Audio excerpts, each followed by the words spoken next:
pass pretty close here in the St. Lawrence.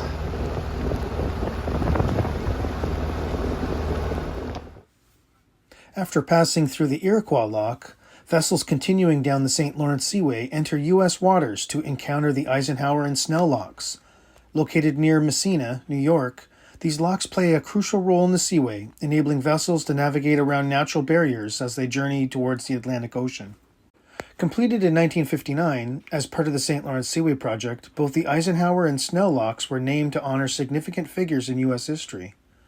The Eisenhower Lock is named after President Dwight D. Eisenhower, who was a key supporter of the Seaway Project, while the Snell Lock honors Bertrand H. Snell, a U.S. congressman from New York who played an influential role in the Seaway's development. These two locks are integral to the Wylie-Donegal Canal, a section of the Seaway that provides ships a way to bypass natural obstacles like the Long Sault Rapids, which had previously prevented large vessels from traveling the full length of the St. Lawrence River. Both locks are operated by the U.S. Army Corps of Engineers, ensuring smooth transit for vessels passing through.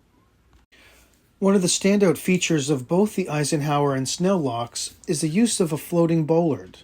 Unlike many other locks along the Seaway, where line handlers are needed to secure vessels as they are raised or lowered, these locks employ floating bollards. These bollards move with the water level, securing the ship without requiring manual adjustments. This system increases both the safety and efficiency for large commercial vessels and smaller pleasure craft alike. Floating bollards streamline the lockage process, allowing vessels to be safely secured as the water level changes. This innovation helps to speed up the transit time and reduces the need for additional crew involvement during the locking process. Both the Eisenhower and Snell locks are similar in size, with each lock measuring 233.5 meters in length and 24.4 meters in width. That would be 766 feet in length and 80 feet wide.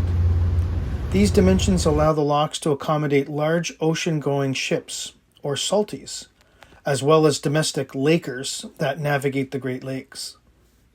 The Eisenhower Lock has a maximum lift of 13.7 meters, while the Snell Lock has a slightly smaller lift of 13.5 meters. That's 45 feet and 44 feet respectively. These drops are essential for allowing vessels to navigate the river's changing elevations smoothly and safely.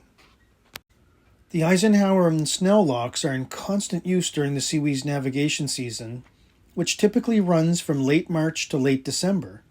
During this time, the locks operate 24 hours a day, handling a steady flow of vessels that includes both massive commercial freighters and smaller recreational boats. On an average day, 9 to 12 vessels transit through each lock. To ensure smooth operations, scheduling is tightly coordinated. The Eisenhower and Snell locks handle thousands of vessels annually, moving millions of tons of cargo. These ships carry everything from grain to iron ore, making the St. Lawrence Seaway a critical artery for trade between North America and the rest of the world. President Dwight D. Eisenhower played a key role in the creation of the St. Lawrence Seaway, and the lock that bears his name stands as a tribute to his support for the project. The Seaway has since become one of the world's most important trade routes, connecting the Great Lakes to the Atlantic Ocean. The Snell Lock honors Congressman Bertrand H. Snell, whose advocacy for the Seaway helped secure its funding and construction. His contributions ensured that the Seaway would not only benefit commercial interests, but also enhance U.S. competitiveness in global trade. The Eisenhower and Snell locks continue to play a pivotal role in the St. Lawrence Seaway, enabling vessels of all sizes to navigate this vital waterway. Whether through the innovative use of the floating bollards or their strategic importance to international trades, these locks are engineering marvels that help maintain the flow of goods between North America and the rest of the world.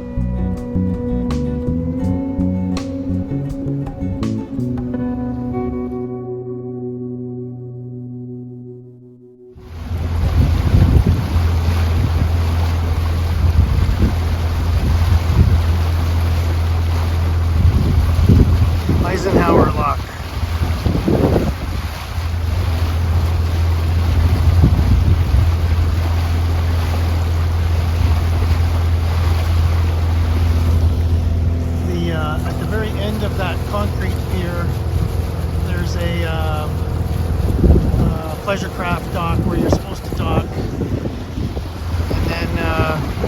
pay your $60 for the 2 locks right there. So I don't know what's going to happen here. If we pay inside over here, or I think he said just pull up beside the other guy, but I don't know what to do here now, so I'm going to find out.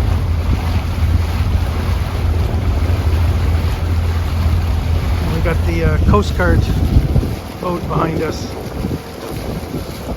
In both the Eisenhower and Snell locks, they have these floating bollards that you connect to.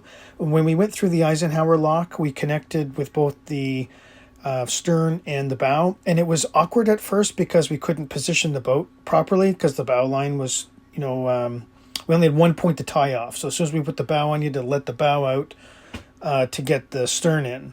So it was just a little bit more awkward. When we went through the Snell lock, we actually just used the mid line to hold it on, and then we just sort of looped the bow and the stern around it and held on, and that was much easier. Thank you, Eisenhower locks.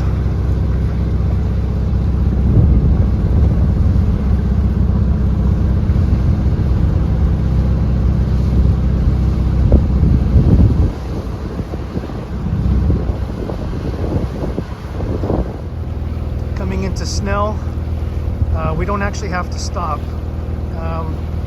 We've still got about 10-15 knots of wind, but it's not bad in here because it's kind of sheltered.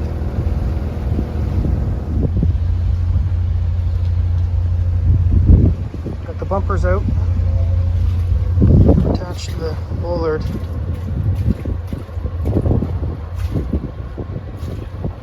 And it's going down as we go down.